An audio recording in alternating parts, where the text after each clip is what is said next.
Hey everyone, in this medical terminology lesson, I'm going to talk to you guys specifically about anatomical terms.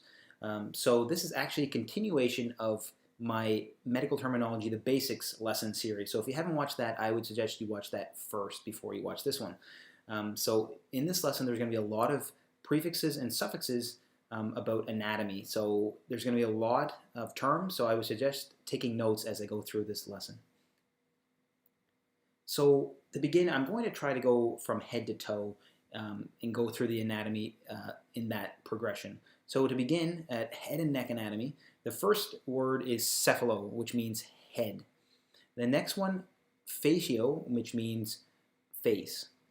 Cranio, skull, so you can think of a craniotomy, a kind of an incision into the skull. The next one is tricho, which means hair. Now, this one you might not hear much about, but you could have heard of the obsessive condition known as trichotillomania, or the obsessive need to pull out hair. The next one is stoma, or oro. They both denote the mouth, so you might have heard of stomatitis, inflammation of the mouth. The next one is glosso, or linguo, which denote the tongue. So you might have heard of glossitis, which would be an inflammation of the tongue. The next one is labio or kilo, which denotes the lips. So these ones you might not have heard of too often. Chelosis is a condition that causes a redness on the lips that is typically involved in a vitamin B2 deficiency. The next one is dent or odonto, which denotes the teeth. So that's easy to remember. You know dentist, dentistry, odontogenic, all denoting something involving the teeth. The next one is gingival, it's hard to say, which means gums. So you guys know gingivitis, or an inflammation of the gums. The next one is rhino or naso, which denotes the nose. So rhinitis, inflammation of the nose when you get a cold, a viral rhinitis. So they all just denote a condition involving the nose. The next one is buccal, so cheek. So if you take a buccal swab, if you take a swab and check and collect some cell sample from the inside of the cheek, a buccal sample. Buccal just means cheek. So then the next one is genio or mento, which means chin. So you might not have heard of this one too much. Genio or mento. Mental, you might have heard of mental foramen. That's just a hole in your mandible that actually, or near your chin, that actually some of your arteries and nerves actually come out of that foramen. And genioglossus is just a muscle near the chin. So just genio and mento just denote the chin. The next one is mandibulo, which means mandible. That's very easy to remember. Mandible is just your lower jaw. And then the maxillo or maxilla, your upper teeth, the bone that supports your upper teeth. So the next group of head and neck anatomy terms, the first one is sialadeno, which just stands for salivary gland, sialadeno. Adeno, all you have to remember is adeno actually just stands for gland typically. So sil for salivary, so sialadeno. Anything with adeno typically involves gland. Tracheo, which for trachea, and that's easy to remember. Tracheitis, an inflammation of the trachea. Laryngo, larynx. You might have had a laryngoscope, just a scope down your larynx. The next one is pharyngo, or for throat. So you might have a pharyngitis, sore throat. The next one is thyro, which just stands for thyroid gland. So the next one is epiglot, which just stands for epiglottis. The epiglottis is just the flap that covers your windpipe when you swallow. And you might have heard of something called epiglottitis, which is more common in children. The next one is otto, which just stands for ear. Now you might have heard of otitis, inflammation of the ear, otitis media, inflammation of the middle ear. The next one is laryngo or tympano. Both just denote the eardrum or tympanic membrane. The next one is cochleo, representing the cochlea, the kind of the snail-shaped portion of your inner ear involved in sound reception. The next one is mastoido, which just stands for the mastoid process. The mastoid process is just the bone behind your ear. Now, sometimes you might have heard of something called mastoiditis, inflammation of the mastoid process, and that can be a sign of an ear infection as well. So the next group of anatomy I want to look at is the eye. And there's a lot of different anatomical terms related to the eye. So I separated that out away from the head and neck anatomy. So the first one is just the medical terminology for the eye itself. So opto, ophtho, oculo. They all stand for the eye. So you might have heard of an optometrist, an ophthalmologist. You might have heard of the oculomotor nerve. They all stand for or denote the eye or something related to the eye. The next one is pupillo, which just stands for the pupil, which is easy to remember. The next one is blepharo or palpebro. Those are hard to say. That just stands for the eyelid. So you might have heard of a muscle, levator palpebrae superioris. It's a muscle involved in lifting the upper eyelid.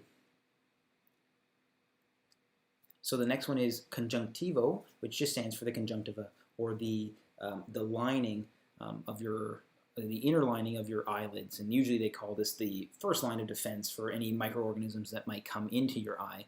And you might get a reaction during certain illnesses that could cause conjunctivitis, the inflammation of this lining. So the next one is ophthalmo. That just stands for the eyebrow, and you rarely hear this term. The next one is retino, which just stands for the retina of the eye. Now, you might have heard of retinal detachment or retinitis, something related to the retina. That's all that just stands for. Very easy to remember. So the next one is kerато, which just stands for the cornea. So now you might have heard of something called exposure keratitis. Sometimes people have problems with closing their eye. You'll get too much exposure, too much light exposure, for instance, onto the cornea. You can get exposure keratitis or inflammation of the cornea. The next one is irido, which just stands for iris, the iris of the eye, the colored portion of your eye, the colored muscle. The next one is hyalo, which just stands for vitreous humor of the eye, that kind of gelatinous substance within the middle of your eyeball, I should say. The next one is dacryoadeno. And again, as I mentioned before, adeno always stands for gland. Dacryo actually means tear, so it's the tear gland or the lacrimal gland. And here's a picture of that. The lacrimal gland is on the lateral side of your eyes.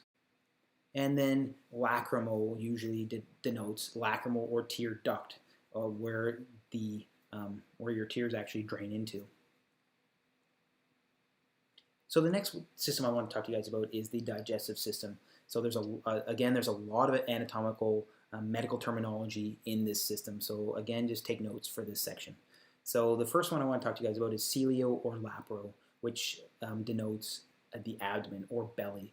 Now you might have maybe don't really recognize this, but just think of celiac disease or a laparoscopic surgery. So those are just denoting something involving the abdomen or belly. The next one is gastro, which denotes the stomach. Now, I've talked about some of these terms in the medical terminology basics lesson, but I'm just going to go over them again just for completion. So gastro meaning stomach, so gastritis, an inflammation of the stomach.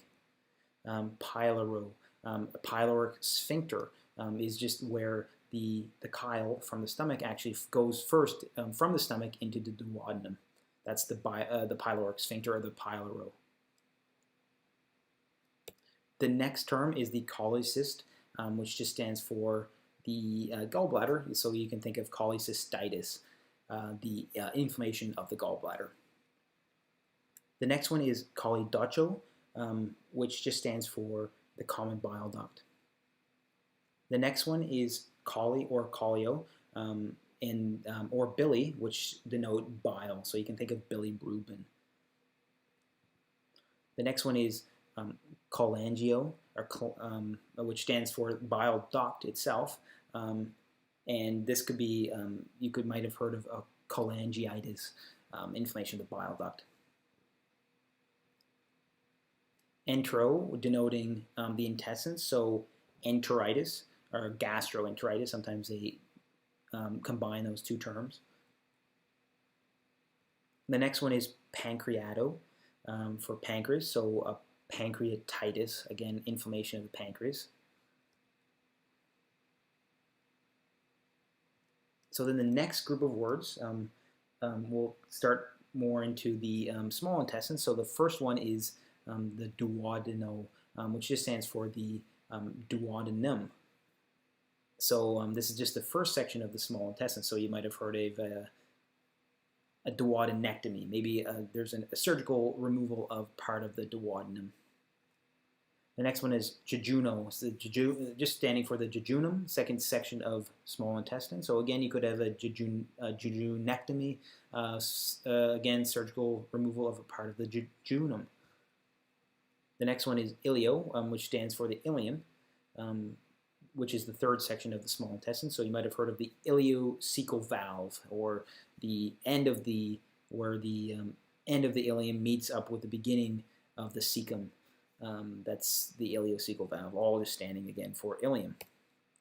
The next one is the appendo or appendico, which just stands for the appendix. So that's again easy. Appendicitis is an easy way to remember that one.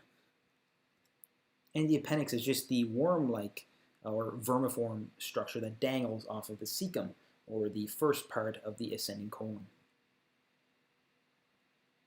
The next one is ceco or typhlo, which just denotes the cecum.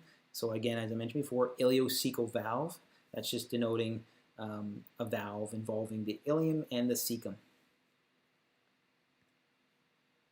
The next one is colo or colono, which just denotes the large intestine or colon.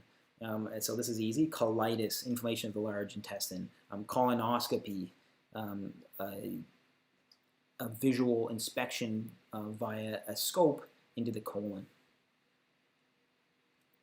The next one is sigmoido, standing for the sigmoid colon. So you could have heard of a sigmoidoscopy. There's a type of scope that just looks at the sigmoid colon. And the last part of the digestive system is the ano or procto, standing for anus or rectum. So you could have heard of a proctologist, a specialist in the area of this part of the digestive system. Anyways, guys, that was the first lesson on anatomical terms for medical terminology. I hope you found it helpful. Please like and subscribe for more videos like this one. Anyways, guys, thank you so much for watching, and have a great day.